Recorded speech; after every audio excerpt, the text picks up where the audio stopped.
Halo teman-teman, perkenalkan nama saya Randus Menjunta. Di video kali ini saya akan membahas tentang rancangan basis data di website bersumber saya, yaitu website pencucian mobil. Tanpa lama-lama langsung saja ke videonya. Oke, pertama-tama rancangan yang saya gunakan dalam basis data website saya yaitu adalah dengan saya menggunakan server PHP MyAdmin. Nah, di PHP MyAdmin ini saya menambahkan database dengan bernama DBCuci.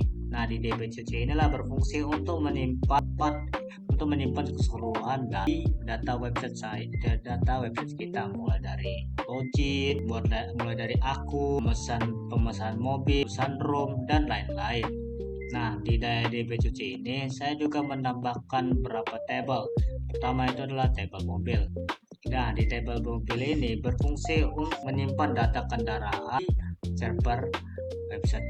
di server website kita. Misalnya nih, kita menambah nama mobil, maka nama mobil itu maka akan tersimpan ke table mobil ini. Nah, di table mobil ini saya menambahkan beberapa struktur, yaitu sebagai ID sebagai pribadi key, ID user, nama mobil, merek, username, dan warna pada mobil. Juga ini saya menggunakan beberapa. Setelah itu saya juga menambahkan tabel pesanan. Nah, di tabel pesanan ini saya berfungsi untuk menyimpan seluruh data transaksi.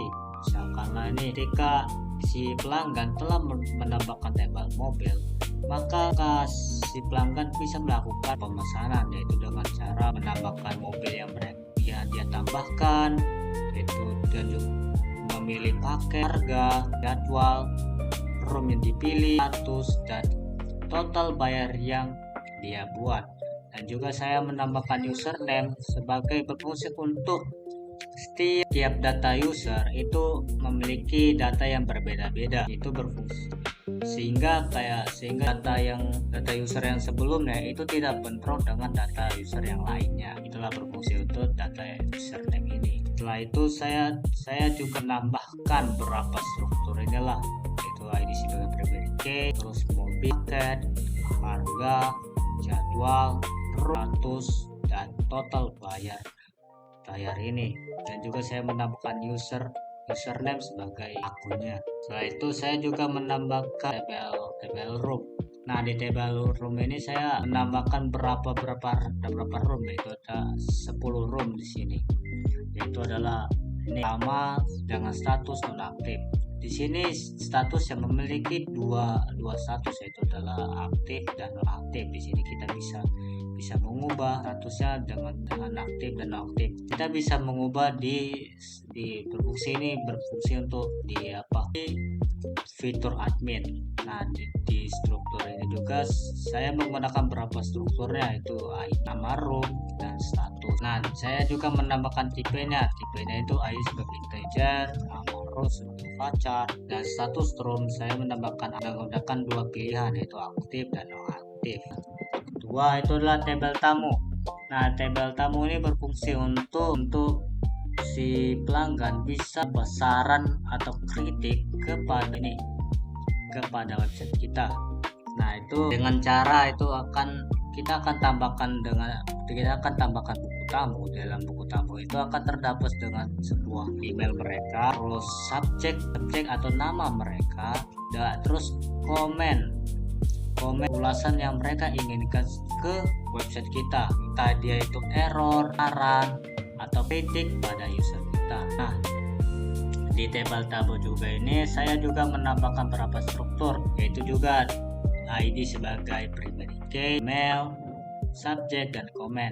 Dan juga saya menambahkan tipenya, yaitu ID sebagai int, email sebagai varchar, subjek sebagai varchar juga, dan komen sebagai teks. Lalu saya juga menambahkan table user. Nah, di table user ini itu digunakan untuk pembuatan akun.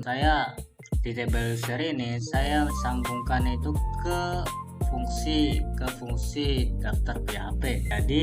Jadi saat melakukan pendaftaran, data yang didaftarkan itu akan masuk ke table user. Ini berfungsi untuk menyimpan seluruh data pengguna yang bisa mengakses ke website kita.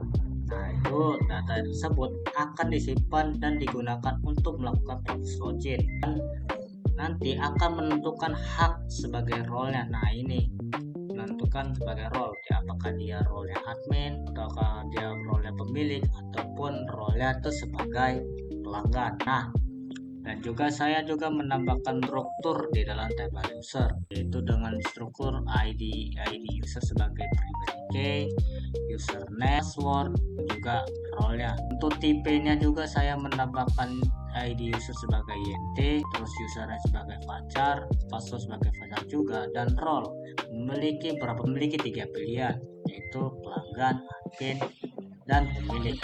Nah, makanya kita bisa mengedit, kita mengubah role dia sebagai apa, itu pelanggan, admin, ataupun pemilik. Nah, itulah rancangan basis data di website. Rancangan basis data yang saya gunakan di website Tersemer saya. Terima kasih.